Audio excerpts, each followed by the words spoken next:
तो पहले तो सभी को राधे राधे। मैं सुबह उठकर जाती हूँ पूजा में, अपने पूजा के सामने करती हूँ प्रणाम। और उसके बाद मैं यहाँ से चली जाती हूँ और जाने के बाद मैं नहा लेती हूँ। नहाने के बाद मैं अपनी जाती हूँ रसोई में। उसके बाद करती हूँ मैं पूजा, क्योंकि कल थी तुलसी पूजा।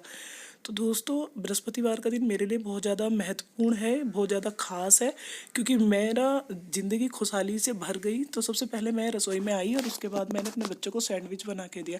तो दोस्तों, बृहस्पतिवार के दिन कुछ ऐसे काम होते हैं जो नहीं करने चाहिए। मैं आपको एक कहानी सुनाती हूँ। एक राजा था, एक रानी थी, वो बहुत ज़्यादा धनवान थे। तो रानी ना दान कर करके बहुत ज़्यादा परेशान थी। तो रानी ने एक दिन एक साधु बाबा से पूछा कि अगर इस चीज़ से मुझे छुटकारा मिल जाए, मैं बड़ी परेशान हूँ, दान करते करते कभी कोई आता है कभी कोई, ऐसा उपाय बताओ जिससे सारे काम से मेरी छुट्टी हो जाए। तो बाबा जी ने कहा कि बृहस्पतिवार के दिन घर को लीपो, दाढ़ी बनाओ, बाल धुलो, कपड़े धुलो, पोछा लगाओ, सारा काम करना, तो आप ना इन चीज़ों से छुटकारा पा सकती हो। तो रानी में इतना दिमाग तो था नहीं कि ऐसे क्यों बोल रहा है।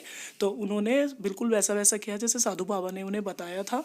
तो साधु बाबा के बताए अनुसार जैसे जैसे वो बृहस्पतिवार आया, ऐसा करना शुरू करा उन्होंने, तो उनका सारा साम्राज्य समाप्त हो गया।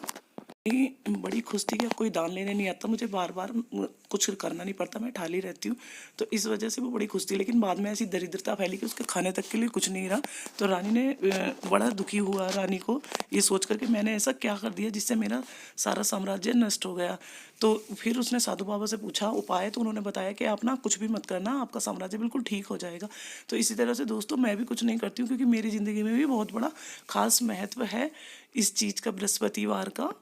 तो आपसे बातें करते करते मेरा दोपहर का खाने की स्टार्टिंग भी शुरू हो गई है। तो इसीलिए मैं बृहस्पतिवार के दिन कुछ नहीं करती हूँ। और मेरे घर में ना सुख शांति बरकत बहुत अच्छे से बनी हुई है। तो बड़े लोग भी कहते हैं कि बृहस्पतिवार के दिन बाल नहीं धोने चाहिए, नाखून नहीं काटने चाहिए, बाल नहीं काटने चाहिए, और झाड़ू पोछा नहीं करना चाहिए, मतलब झाड़ू करनी चाहिए, पोछा नहीं करना चाहिए, कपड़े भी नहीं धुलने चाहिए।